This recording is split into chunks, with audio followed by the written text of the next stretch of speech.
अंतिम दौर का मतदान चल रहा है। तस्वीरें हम एक बार फिर दरभंगा की आपको दिखाते हैं, जहां पर प्लूरल्स पार्टी की जो अगुवा है, इस बार जो चेहरा है, जो कह रही है कि मुख्यमंत्री हो सकती हैं, वो वोट डालने के लिए पहुंची थी। 78 सीटों पर कुल वोटिंग हो रही है। हम पहले आपको सुनाते हैं कि उन्होंने वहां पर क्या कहा है, क्या दावा किया है पुष्पम प्रिया ने, और उसके बाद हम चर्चा को आगे बढ़ाते हैं कि क्या ये सारे बिंदु भी, ये सारे कोण भी बिहार चुनावों की इस गणित में, उसकी वोटिंग पैटर्न में जुड़ते हैं या नहीं जुड़ते हैं। पहले वो क्या कहा है वो सुनाते हैं।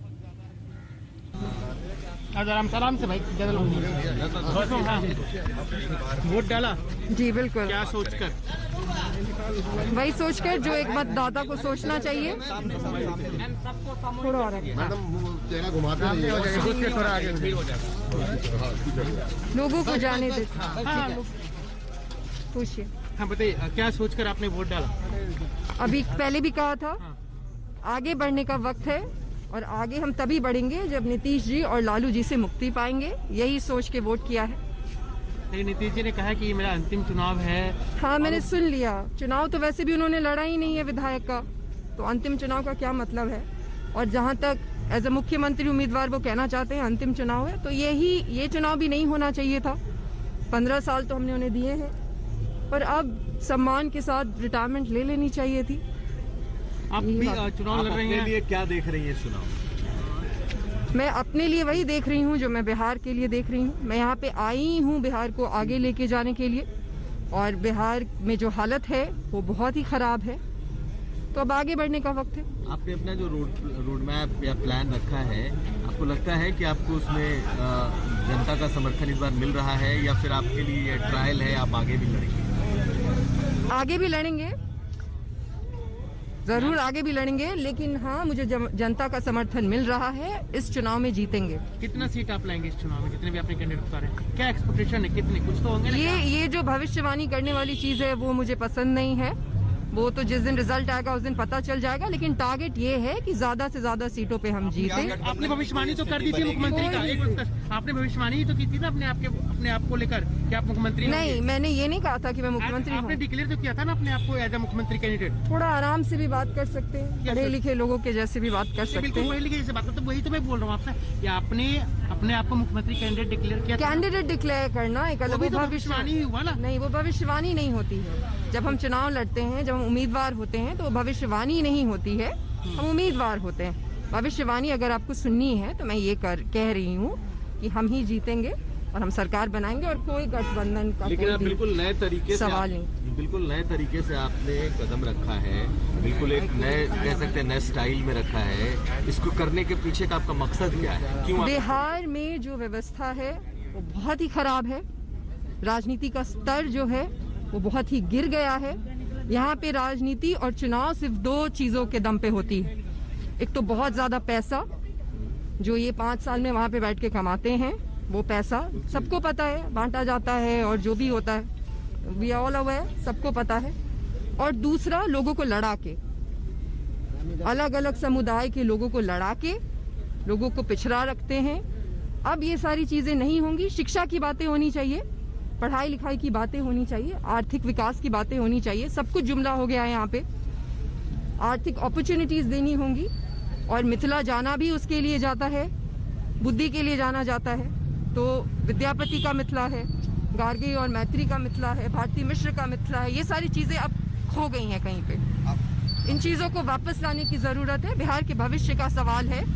बिहार में तो बच्चे भी हैं ना, उनके भविष्य की भी जिम्मेदारी होनी चाहिए सरकार पे।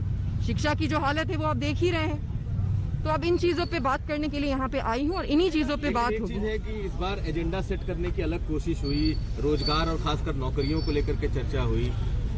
तेजस्वी ने 10 लाख नौकरी एक कलम से देने की बात कही, 19 लाख नौकरी की बात बीजेपी ने कही, आपने भी नौकरियों की बात कही। तो क्या लगता नहीं कि बदला है?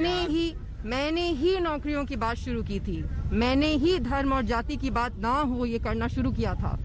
जब प्लूरल्स पार्टी, प्लूरल्स का नाम का ही वही मतलब होता है कि हर धर्म और हर जाति के लोग साथ में शासन करेंगे, और अब वही होगा बिहार में। बिहार ही रहेगा, और ये सारी चीजों की शुरुआत मैंने ही की थी, फिर सभी करने लगे। जो ये तो हास्यास्पद है ना कि जो पार्टियां जाति और धर्म के ही आधार पे बनी है और उसी आधार पे चलती है, वो भी अब इसे जुमले के तौर पे यूज करती है। मजाक बना के रख दिया है हर चीज का। बहुत कड़े प्रश्न पूछने का अब वक्त है। कोई नहीं पूछ रहा था, अब मैं आ गई हूँ, अब मैं पूछूंगी और सबसे पूछूंगी।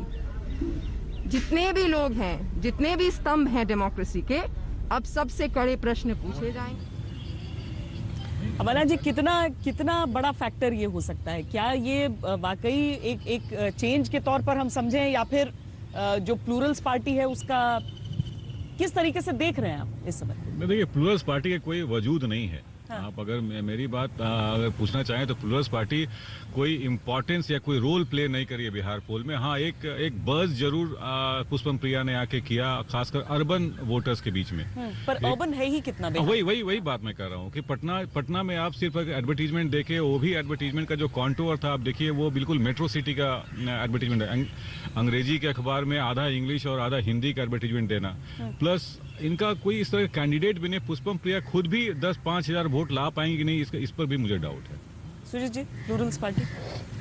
देखिए, प्लूरल्स पार्टी एक तो नाम ऐसा है कि बिहार के लोग जो है, बिहार में ग्रामीण जो क्षेत्र हैं वहाँ के लोग इसको प्रोनाउंस भी कर पाएंगे, तो ये एक दिक्कत है। दूसरा ये है कि इन्होंने सोशल मीडिया से ज़्यादा चुनाव लड़ा है। सोशल मीडिया पर इनके फॉलोअर्स बहुत ज़्यादा हैं और ख़ास तौर पर युवाओं में एक क्रेज बना है, लेकिन वो इतना ज़्यादा नहीं है कि आप जो है सत्ता में के दहलीज तक पहुंच पाएँ और वहां तक आप कुछ दस्तक दे पाएँ।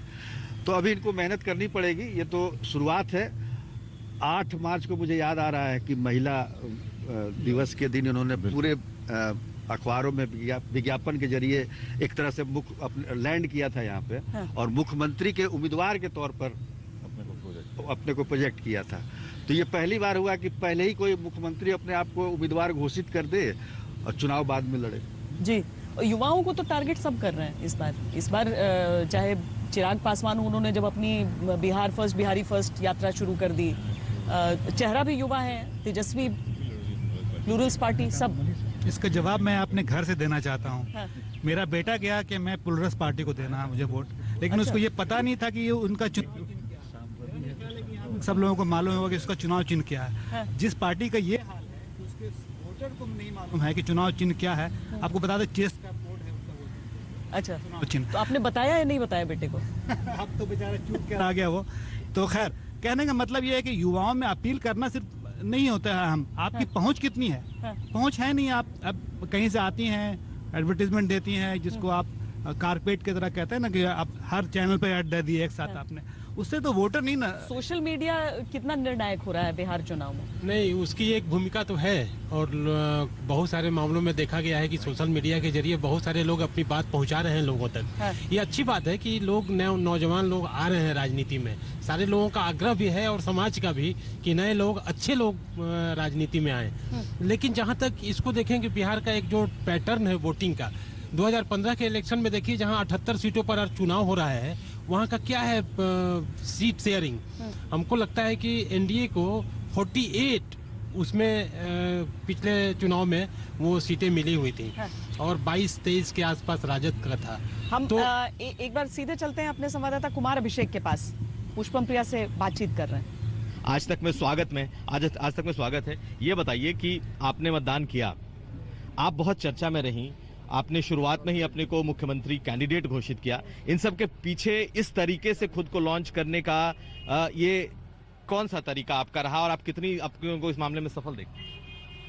तरीका वही रहा जो कि रहना चाहिए। बिहार को बदलना है, बिहार के लोगों तक पहुंचना मुश्किल था, क्योंकि एक जो पूरा तंत्र बना हुआ है उसको भेदने में बहुत परेशानी होनी थी, तो इसीलिए किया। बिहार को बदलना है, और बहुत ही अच्छा सब कुछ चल रहा है, बहुत अच्छा रिस्पांस आ रहा है। हर समुदाय का, हर मजहब के लोगों का, सब अच्छे से रिस्पॉन्ड कर रहे हैं। लोग थक गए हैं, लोगों को अब इन लोगों से मुक्ति चाहिए, और इस बार लालू जी और नीतीश जी से मुक्ति पाएंगे। लालू और नीतीश जी से मुक्ति पाएंगे, लेकिन लालू जी के बेटे तेजस्वी, पासवान के, रामविलास पासवान के बेटे चिराग, ये सब हैं। आप कैसे इन लोगों को आंक रही हैं, और आपको क्या लगता है आप खुद को कहां पाएंगी इस राजनीति? मैंने कभी इनको आंकने की वो जहमत नहीं उठाई है, जरूरत नहीं है। सारा डिस्कशन यहीं पे खत्म हो जाता है इनसे संबंधित, कि इनको सिर्फ इस वजह से मुख्यमंत्री उम्मीदवार नहीं होना चाहिए क्योंकि ये किसी खास परिवार में पैदा हुए। कोई दिक्कत नहीं है राजनीति करने में, संघर्ष करे, पढ़ाई लिखाई पूरी करे, सीखे कि कैसे नीतियां बनाएंगे। सिर्फ बकैती करने से तो राज्य नहीं चलेगा और भाषण देने से तो राज्य नहीं चलेगा। वो तो सिर्फ उसी दिन तक जिस दिन तक चुनाव है, पर उसके बाद जो 5 साल हैं, 5 वर्ष हैं, उसमें वहां पे बैठ के आप क्या करेंगे? आपको कुछ तो आना भी चाहिए और अपनी पार्टी बनाए, सब कुछ छोड़ें, अपनी पार्टी बनाए, सब कुछ स्क्रैच से शुरू करें। परिवारवाद को खत्म करने की जरूरत है। मैं तो आपको कहूंगी कि संविधान में अब नियम बनाने की जरूरत है कि किसी भी परिवार के किसी व्यक्ति का बेटा या बेटी उस पार्टी से चुनाव नहीं लड़े। इन चीजों को करने की जरूरत है। लेकिन एक तेज चर्चा इस बार चुनाव में, आप चूंकि विकास की बात कर रही हैं और अलग तरह की राजनीति की बात कर रही हैं, लेकिन ये बताइए कि इस बार पूरे एजेंडे को बदलने की कोशिश हुई है। तेजस्वी यादव जिस पार्टी को आप लगातार कह रही हैं जाति और परिवारवाद की पार्टी, बाकायदा ये कहा गया कि नौकरियों की बात हुई, बेरोजगारी की बात हुई, विकास की बात हुई। आप लोगों के पास एक रिसर्च टीम होगी, ये जाके देखा जाए कि क्या 8 मार्च से पहले ये सारी बातें हुई थी? नहीं हुई थी। ये सारी बातें हमने पहले शुरू की करना और उसके बाद इन लोगों ने दे फॉलो द स्वीट, वही हुआ। तो नहीं फर्क पड़ता इनको। और अभी बात करके क्या होना है? जो इतना वक्त आपको दिया, आप 2 साल डिप्यूटी चीफ मिनिस्टर थे, नीतीश जी 15 साल थे, उससे पहले 15 साल इनके पिताजी थे, तो ऐसा मतलब कुछ तो हुआ नहीं।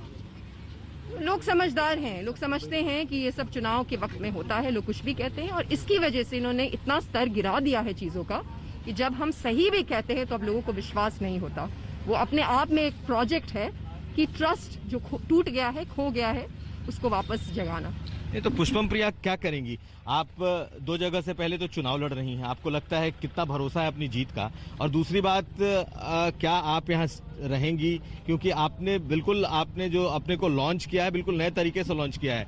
क्या हम आने वाले समय में आपका आंदोलन देखेंगे? क्या देखेंगे? मैं यहीं रहूंगी और जीतेंगे इस बार।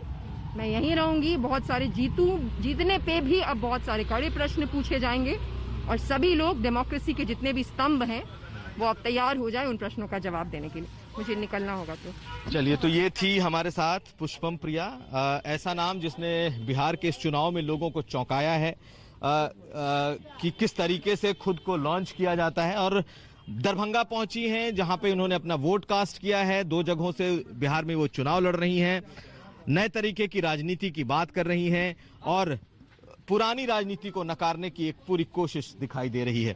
एक सवाल आपसे आखिर में लेंगे, एक चीज बताइए कि आपने अपनी वेशभूषा बिल्कुल एक तरह की रखी है। पुष्पम जी, आपने अपनी वेशभूषा पूरे चुनाव में, पूरे कैंपेन में एक तरह की रखी है, ऐसा क्या है इसमें? मैं यही हूँ तो यही वेशभूषा रखी। नाटक करने की तो जरूरत नहीं है, थिएट्रिक्स करने की, उजला पहन लेने की, सबका यही हूँ, यही पहना। क्योंकि क्या नेता सफेद पहनते हैं इसलिए आपने उसके विरोध स्वरूप ऐसा रखा है? नेता लोगों से पूछने की जरूरत है कि ऐसा क्या वजह है जिसकी वजह से सफेद पहनते हैं। मैंने वो पहना है जो मुझे पहनना था, कोई कोड नहीं है संविधान में। काला भी अच्छा ही रंग है, इतना क्यों काला से लोगों को प्रॉब्लम होने लगी? लोग जुड़ रहे हैं आपके साथ, लोग जुड़ रहे हैं आपके? बिल्कुल, बहुत लोग जुड़ रहे हैं। तो ये थी हमारे साथ पुष्पम प्रिया, बहुत बेबाकी से उन्होंने अपनी बात रखी।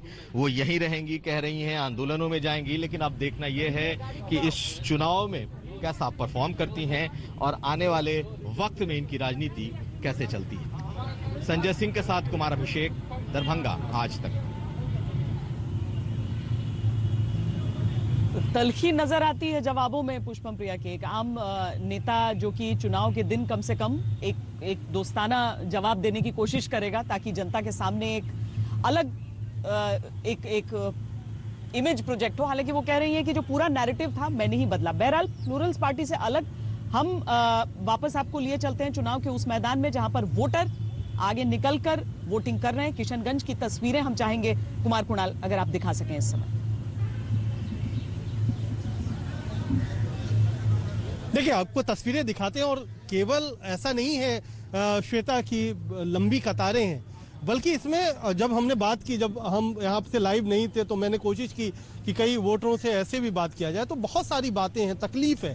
केवल अभी हम प्लूरल्स पार्टी की जो सर्वाएं हैं पुष्पम प्रिया, उनको सुन रहे थे, उनकी आवाज़ में तल्खी है, तो तल्ख जो है ना वो वोटर भी है। वोटर की तल्खी कुछ अलग है, अलग अंदाज में है। वो ये बात कह रहा है कि हमें नौकरी नहीं मिली, जो पूरा लॉकडाउन था या कोरोना था उसमें सब कुछ छिन गया। कमाई का कोई जरिया नहीं रहा। ये तमाम बातें लोग कर रहे हैं और ये कतारों में भी लोग कर रहे हैं, यानी उनके दिमाग में भी ये बात है कि जो कमाई है, जो रोजगार है, जो परेशानी है, जिससे उनको पिछले 5-6 महीने से 2-4 होना पड़ा है, वो भी है। और हम थोड़ी सी कोशिश करेंगे कि महिलाओं की कतारें भी हम दिखाएं कि महिलाएं भी जो हैं वो बड़ी संख्या में है। क्योंकि आपको याद होगा कि जब प्रधानमंत्री ने भाषण दिया था तो उन्होंने एक वर्ग से, खासतौर पर जो महिला वोटर है, उनसे अपील की थी। और नीतीश भी कहते हैं कि जब उन्होंने शराबबंदी की तो उसका सबसे बड़ा जो फायदा है वो महिला वोटरों को मिला।